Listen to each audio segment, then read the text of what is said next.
مراته التانية وأم بنته كانت أول الحاضرين، وشيماء سيف ومي عمر دخلوا مع بعض، والسبكي من الخضة ما كانش مصدق ولا عارف يروح فين ولا يجي منين، وعمرو عبد العزيز ما كانش قادر يمشي من الزعل، وهدى الأتربي كانت تايهة من الزعل. أصحاب المخرج سامح عبد العزيز ما حدش فيهم قادر يصدق إنه خلاص مشي ومش هيشوفوه تاني، وكل واحد راح عزاه وهو تايه في ملكوته وبيحاول يستوعب اللي بيحصل حواليه. يا ترى روبي عملت إيه أول ما وصلت العزا؟ وهل فعلا الناس اتعرضت لها؟ وحكاية هدى الأتربي كانت تايهة ليه؟ وتفاصيل كتير هتعرفوها عن كواليس عزا الراحل سامح عبد العزيز. خليكم معانا وهتعرفوها من خلال الفيديو ده.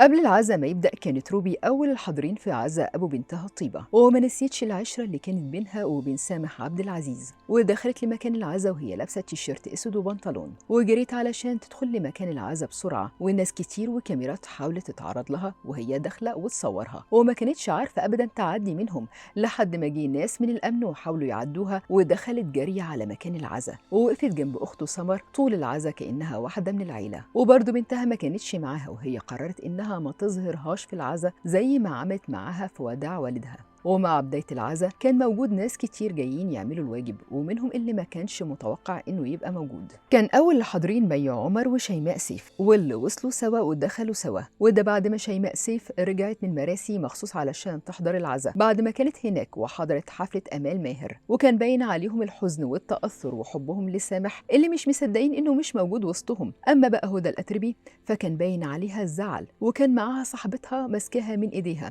بس مش ده لوحده اللي كان ظاهر عليها، لا دي كمان خست جدا وبقى باين عليها بعد ما قالت ان زيادة وزنها دي كانت بسبب علاج هي بتاخده. اما بقى المنتج محمد السبكي واللي اشتغل معاه كتير، اول ما وصل العزا ما كانش عارف يروح فين، ومن زعله قعد كتير يسأل على مكان العزا، واتعصب على كل اللي موجودين لما لقى باب المكان مقفول ومش مفتوح وهو معرفهوش، ده غير عمرو عبد العزيز اللي رغم انه مش قادر يمشي وواضح عليه التعب الشديد بس اصر انه يحضر العزا، ومن وقت ما نزل من العربية لحد ما وصل. ده طبعا غير هالة سرحان والمنتج جمال العدل وخالد سرحان وناس كتير من اللي اشتغل معاهم سامح عبد العزيز في حياته. بس مراته وأم ولاده الأولى ما ظهرتش قدام الإعلام ولا الكاميرات، والنجوم اللي ظهر منهم ناس كتير في الوداع الأخير ما كانوش موجودين في العزا، وروبي وسمر أخت المخرج سامح عبد العزيز الناس كلها كانت بتواسي فيهم، وباسم سمرة وقف معهم ما كانش عارف يقول لهم إيه.